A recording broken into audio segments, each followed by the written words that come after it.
Stage பின்னாடி ஒரு வீடு பார்த்துருக்கோம். ஓகே, ஃபுல்லாக செஞ்சுட்டாங்க. நேபர் பார்த்தீங்கன்னா இங்கே எல்லாமே வந்து ஃபுல்லாக மிளாய்க்கிறாங்க. ஓகே, மிளாய்க்கிற ஏரியா. ஓகே, இந்த வீடு பார்த்தீங்கன்னா கொஞ்சம் கீழே போகும். ஓகே, கொஞ்சம் கீழே போயிருக்கும். ஸோ ஃபுல்லாக செஞ்சுட்டாங்க. இந்த வீடு வந்து ஃபுல் ஒன்று செய்யலாம். உங்களுக்கே தெரியும், ஸ்ட்ரீட் கூட செம்ம ஹாட்டான ஏரியா.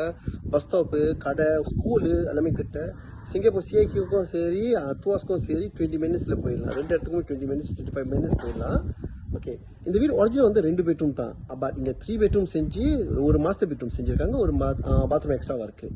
சரி, இப்போ நம்ம உள்ளே போய் காட்டுறேன். ஓகே, கோண வீட்டுக்கு பக்கத்தில் இருக்குது. அங்கே கொஞ்சம் இறக்கமாக இருக்கும்.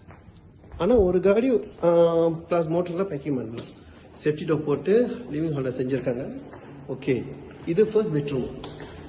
ஓகே, ஃபுல்லாக காசு போட்டு எக்ஸ்டெண்ட் பண்ணியிருக்காங்க. ஒரிஜினல் 2 பெட்ரூம் தான், இங்கே 3 பெட்ரூம் இருக்குது. இது second bedroom. Okay, third bedroom பார்த்தீங்கன்னாக்கா, ஓகே ஒரிஜினலாக 2 பெட்ரூம் தான், 3வது பெட்ரூம் எக்ஸ்டெண்ட் பண்ணி ஒரு டாய்லெட் போட்டிருக்காங்க. ஓகே, கிச்சன் எக்ஸ்டெண்ட் பண்ணிட்டாங்க. ஃபேன் பாருங்கள், டேபிள் டாப் செஞ்சுட்டாங்க. ரைட், இங்கே ஒரு டாய்லெட் இருக்கு.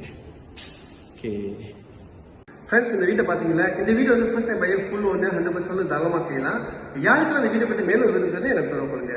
By fan.